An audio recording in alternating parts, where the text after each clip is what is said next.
Some great action on Monday Night Raw and Friday Night SmackDown the last few weeks comes to a conclusion this Saturday afternoon at the King and Queen of the Ring event. Who will wear the crowns and who, in my opinion, may be next in line for some championship opportunities on their respective shows. This is our King and Queen of the Ring prediction video. You guys know the drill. Let's get into it.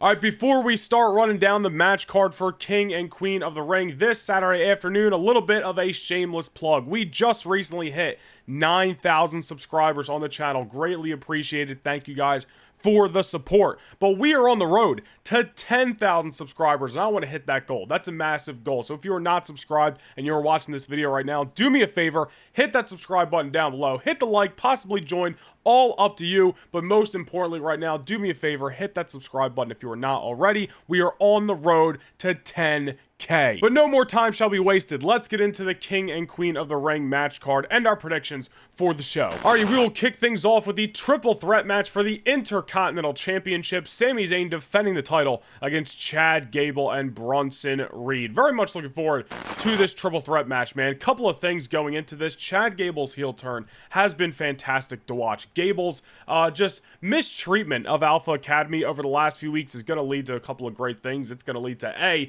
him cutting ties with Otis and Tozawa and Maxine Dupree. And as we saw on Monday Night Raw, the seeds have been planted for Gable and the Creed brothers. Cannot wait until that trio truly comes together on Monday Night Raw. And it is also setting up what I think is going to be huge, I don't want to say babyface turn, but it's going to be a big moment for Otis when he finally has enough of Chad Gable and the mistreatment that Gable is putting upon him. And I'm not saying Otis is going to go on to win the Intercontinental Championship, beating Chad Gable in a high-profile match on a PLE or anything like that, but it's going to be a good moment for Otis, and hopefully they capitalize on a Gable-Otis feud somewhere down the line, in the back half of 2024. And again, maybe Gable's the champ by then, maybe Otis is challenging for the gold. Obviously, I don't expect Otis to be winning any Intercontinental Championships, or really any championships, to be fair, in 2024, but it is going to lead to a great moment when Otis has enough of Chad Gable's wrongdoings and finally takes a stand for himself. And listen, Chad Gable's day as Intercontinental Champion is absolutely going to come. You know, we are not sitting through this heel turn of Chad Gable. I don't want to say sitting through like it's a displeasure. It's been great,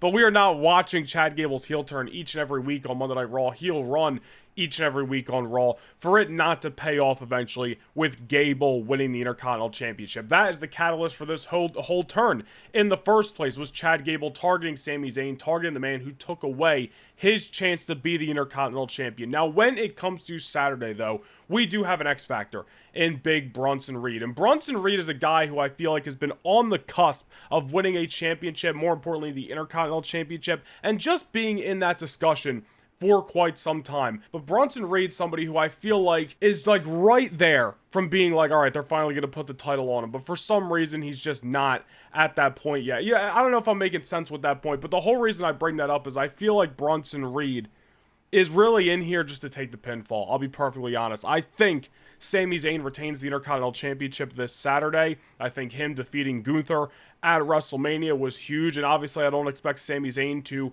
go on to break Gunther's record for how long he holds the Intercontinental Championship or anything like that, but Sami's probably going to have it for at least a little longer. Hell, I could see them going to Toronto, and obviously Sami Zayn's a Montreal guy, but I can see them going to Toronto for Money in the Bank and maybe Sami Zayn losing there. Chad Gable's going to have his day, like I mentioned, but I feel like on Saturday, Chad Gable's going to be this close. Sami Zayn is going to pin Bronson Reed, and Sami Zayn is going to retain the Intercontinental Championship, kind of keeping Gable on the chase to win that title and giving Gable all the more ammunition to target Sami Zayn and that title, as he didn't get pinned in the triple threat match. So that is what I think is going to happen this Saturday. Gable going to continue to hunt down Sami Zayn and that title. I do believe we see a switch of the change of characters around Chad Gable in the coming weeks. No more Alpha Academy.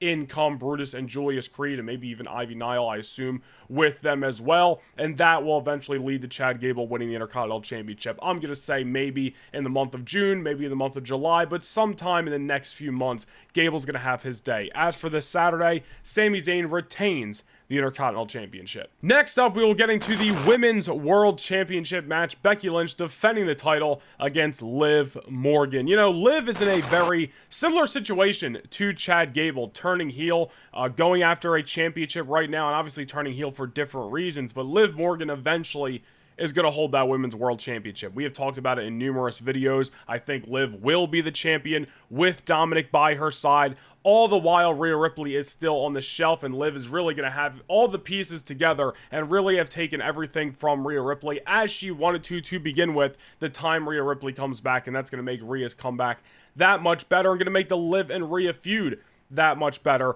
We don't know when that day is going to be, though. It's probably not going to be anytime soon. Maybe before SummerSlam, most likely after SummerSlam. We don't really know the extent of Rhea Ripley's injury, but there's really no rush there. When she comes back, it's going to be huge, and she's going to do great things with Liv Morgan on Monday Night Raw. The question is now the time that Liv Morgan's going to win the title, or are they going to prolong it a little bit? Becky Lynch, I am absolutely fine with her winning the Women's World Championship several weeks back, as we talked about in the video that night or the next day, whenever we made it. But I'm a little bit like, is Becky really going to have this short reign, you know, win the title just to drop it to Liv, you know, 4 weeks later or whatever it is? I feel like as much as I can see Liv Morgan winning this title here, and as much as I do believe she will win the title eventually, I just feel like Becky's going to leave King and Queen of the Ring still the Women's World Champion. When Becky won the Battle Royal, you know, I'd rather Liv pin Becky Lynch for the title rather than her get a fluke elimination in the Battle Royal. So maybe that's the whole reason they put the title on Becky, so they can build up this matchup here for Liv to pin Becky, which again is what I think is going to happen eventually anyway. It's really just, are they going the short title reign or not? You also look at the Queen of the Ring finals, which we're going to talk about a little bit more in depth, but Lyra Valkyria is going to be participating in those finals, and as I'm of course very excited about that. That was an idea I threw out recently here on the channel, mostly because I think it's going to really help bolster the Raw Women's division, and is going to give, whether it's Becky or Liv, a fresh challenger to defend that title against. We could be going Becky versus Liv,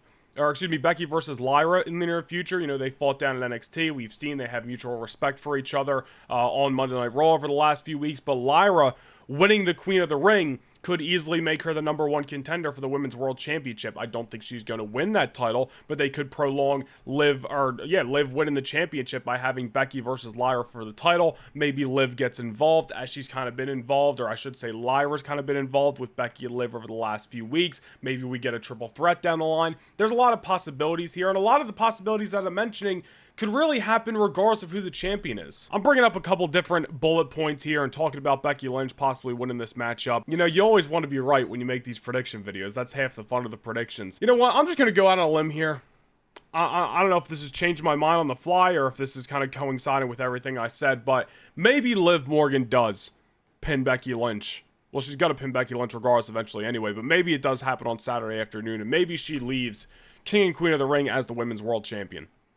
You know, and then Lyra, who I think is probably the favorite at this point to win the Queen of the Ring, goes on to challenge Liv, as again, Lyra's been involved with that feud, that story over the last few weeks. Liv just sucker punched her on Raw this past week. Now there's some beef between them. Now they can go on to fight for the Women's World Championship, possibly in Cardiff, Wales. I'm just throwing that out there, you know, again, thinking out loud here. Maybe Becky wins, maybe Liv wins. I think my final pick, though, you guys are here for the predictions, will be Liv Morgan to win the Women's World Championship and pin Becky Lynch. And maybe she's going to use an underhanded tactic or two. She is pretty much a heel now, so that's kind of up her alley. Maybe there's always the chance that the Judgment Day shows up, or more specifically, Dominic Mysterio shows up and aids Liv Morgan. You know, that is something they've been teasing in the back of, you know, in the background of other segments over the last several weeks on Monday Night Raw. Again, I don't know if that's something they're going for yet, or if they're going to keep doing that to prolong it a little bit. And again, the Judgment Day isn't even going to be, you know, scheduled for this show, so Dominic showing up might be a little bit more of a surprise. I don't know. Again, thinking out loud here with this matchup, because it's not really as clear-cut, in my opinion. But Liv Morgan, I'm going to go with her to win the Women's World Championship. And I will let that bleed us right into the Queen of the Ring finals, which of course will be Lyra Valkyria representing Monday Night Raw. Who will be representing Friday Night SmackDown? Well, we got to wait till this Friday to find that out. It's either going to be one half of the women's tag team champions, Bianca Belair, or it will be Nia Jax. Now, when it comes to Friday, I don't really think it matters who moves on, but if you want my prediction on who's going to be in the finals, of course, with Lyra Valkyria, I'm going to go Nia Jax. I think we could see some Jade Cargill involvement here, maybe even unintentionally costing Bianca Belair the matchup, and just having that be a slight seed planted for months down the line when I think Bianca and Jade do inevitably split, but not something that's going to be costly to their friendship and their partnership on television right now, but it's something that could develop Jade and Nia's rivalry, and again, something that could be a small seed planted for Bianca versus Jade down the line. Whatever the case is, I'm going to say Nia Jax is walking out of SmackDown and in to the King and Queen of the Ring on Saturday. And then when we get to the finals of the Queen of the Ring tournament, Nia Jax versus Lyra Valkyria is what I believe the matchup will be. Absolutely Lyra Valkyria to win this thing. Weeks ago, you know, the three people I said I think had the best chance of winning the Queen of the Ring were Io Sky, Tiffany Stratton, and Lyra Valkyria. And maybe all for their different reasons, but here we are. Tiffany Stratton bounced last week on SmackDown, and Lyra getting the victory over Io on Monday Night Raw. You know, a lot of people bringing up the fact that, oh, Lyra's not ready yet, you know, she's not getting much of a crowd reaction, this, that, and the third. Of course she's not there yet. Of course she's not up there with Becky and Liv and Rhea and who the hell else? Io. You know, when it comes to their stardom, if you will, and their reactions and their status on Monday Night Raw, whatever you want to say. But this is how you get somebody there. This is how you up the ante with Lyra Valkyria and bring her to the next level on Monday Night Raw by having her rub elbows with the top stars in the division, Becky, Liv, Io, and then have her within weeks of getting drafted to Raw win the Queen of the Ring tournament. And that doesn't mean Lyra's immediately set up for success, but she's on the right trajectory. I know Lyra's not ready, you know, in a sense, or not getting the crowd reactions or whatever you want to say. Some people may try to plague as a negative against Lyra Valkyria, but she's gonna get there. She's gonna get there. Triple H has got her on the right track. Lyra beating Nia Jax in the finals of the Queen of the Ring tournament, maybe going on in a losing effort to challenge for the Women's World Championship, whether that be against Becky or Liv or whoever it's gonna be, and continuing again to rub elbows with the top stars on Monday Night Raw is only gonna help Lyra Valkyria, and it's gonna help bolster the Monday Night Raw women's division and actually have some more players in that division, which is constantly something that or I should just say the women's division in general in WWE needs is more legit players. So Lyra Valkyria, she is on the right track, and I think her defeating Nia Jax, or even if Bianca Belair makes it to the finals of the Queen of the Ring, I'm still going Lyra Valkyria to wear the crown on Saturday afternoon. They are setting her up for success, and it all starts this Saturday. And then we will move into the King of the Ring tournament finals. Representing Monday Night Raw, we know Gunther will be there after he defeated Jey Uso this past Monday. Who he faces, we find out on Friday night. Will it be the Bloodlines, Tama Tonga, or will it be the Viper, Randy Orton? I think we're all betting men here. I think we know Randy Orton's going to be on his way to the finals on Saturday. I don't think anybody's clamoring for Gunther versus Tama Tonga. Not saying it couldn't be good, but literally freaking duh, Randy Orton's going to defeat Tama Tonga one way or another on Friday, and for the first time ever, we are going to get Gunther versus Orton in the King of the Ring finals on Saturday afternoon. And it is going to be a stellar matchup that I am extremely looking forward to. Monday Night Raw really dictated, I think for the most part, who was going to be winning on SmackDown. We can kind of piece it together from there. Now that we pretty much know we're going to be getting Gunther versus Orton, my excitement for Saturday is that much more. Gunther, obviously, I would say the favorite to win here.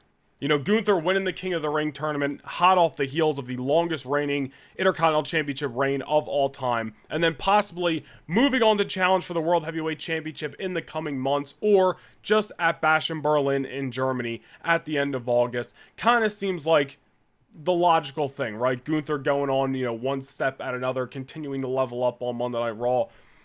But then you got to look at Randy Orton, and you know, Randy Orton is in this position right now where he's feuding with the Bloodline, but in my opinion, Randy Orton versus Cody Rhodes may end up being the feud of the summer for Friday Night SmackDown. There's been no teases for it, there's been no rumors about it, but when you look up and down the Friday Night SmackDown roster, Cody's defeated AJ Styles already. He's gonna defeat Logan Paul. We're gonna talk about that in a few minutes. And then after that, what's next for Cody?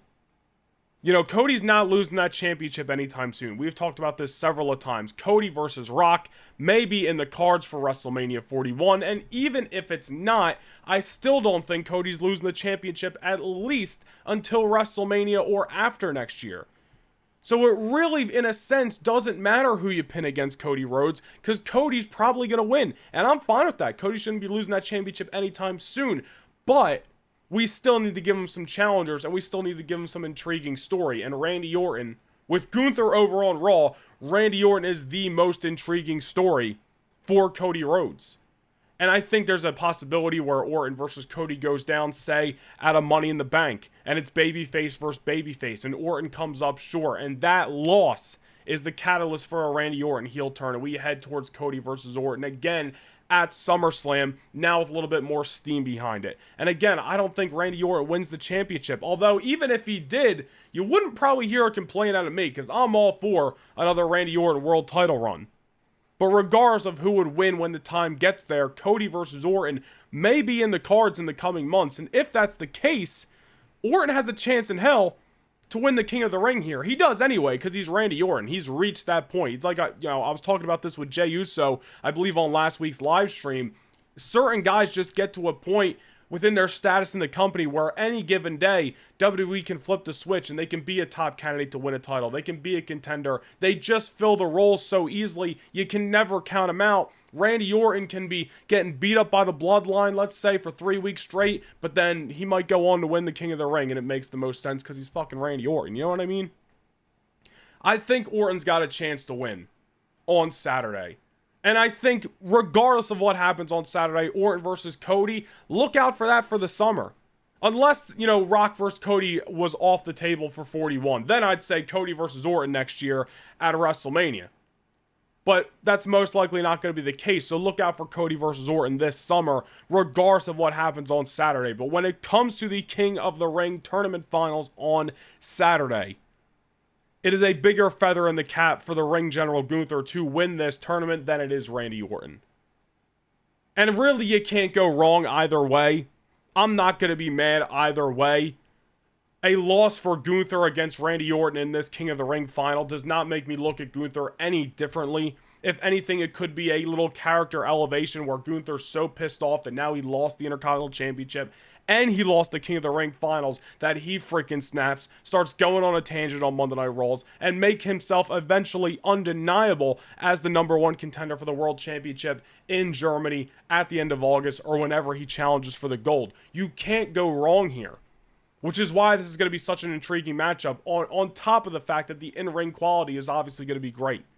Orton's got a shot in hell, but my pick is going to be Gunther. It's more of a feather in the cap, in my eyes, of Gunther, somebody who's never challenged for a world championship, has never been a world champion on Raw or SmackDown. I'm not counting the NXT UK championship, obviously, and somebody who still has a long list of things to do in WWE. Randy Orton can go on to challenge Cody Rhodes regardless of whether he gets beat up by the bloodline, loses the King of the Ring tournament. It takes 1 week for Randy Orton to flip the switch, for WWE to flip the switch and say, hey, we're kicking off the Orton and Cody stuff on SmackDown, and boom, there you go.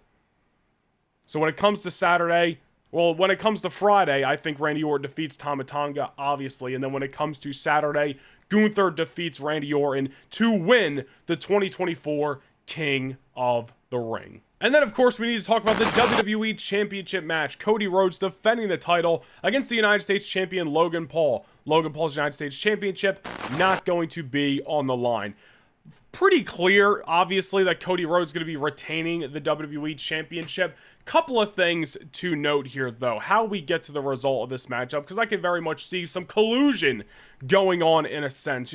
I threw out this idea a couple weeks ago that maybe AJ Styles and LA Knight were going to get involved here and possibly lead us to a multi-man matchup at Clash of the Castle, which could eventually lead us to LA Knight and Logan Paul at SummerSlam, which, as we saw last week on SmackDown, quick backstage face-to-face, and we can pretty much all guarantee that Logan Paul and LA Knight is going to be on that show come Cleveland, come the beginning of August. And that might not have anything to do with Logan Paul versus Cody Rhodes here, but I could see a world where Logan Paul is losing this matchup, but they try to throw some shenanigans in there so it isn't dead set clean. I really wouldn't have booked this matchup to begin with. I really don't want to see champions lose without their titles being on the line. I mean, you know, it happens sometimes, it needs to happen sometimes, but a lot of times it's avoidable. But if they wanted Logan Paul in this big fight, maybe it had a lot to do with the fact that Jake Paul's fighting Mike Tyson this month, and WWE said, well, we'll give Logan Paul versus Cody Rhodes, and that'll be our big fight that we can, you know, promote out there. Good publicity for the WWE. I don't know. Whatever the reason it was that they were doing this show, they wanted Logan in Saudi. Whatever the reason is, we're getting it. Cody's retaining the WWE Championship. Again, I could see some shenanigans. Maybe AJ Styles could get involved if they want to run back Cody versus AJ. LA Knight could be a difference maker if they want to start planting seeds for LA and Logan Paul. Or simply Logan Paul's, you know, cronies, his running buddies that always seem to show up in his matches could try to get involved, and maybe it backfires and Cody retains the title. But we head to Clash of the Castle next month, 3 weeks from now. We have a same thing as King and Queen of the Ring, a short build for Cardiff, Wales. Maybe we run back Cody and Logan Paul. I don't know. But Cody definitely retaining the WWE Championship. But where Cody goes from here is very wide open. You know, we could start to see Cody versus Orton seeds get planted. We could see Cody run it with LA Knight. We could see Cody versus somebody else on SmackDown. Maybe we see Cody Rhodes versus Solo Sikoa in the near future. I don't know.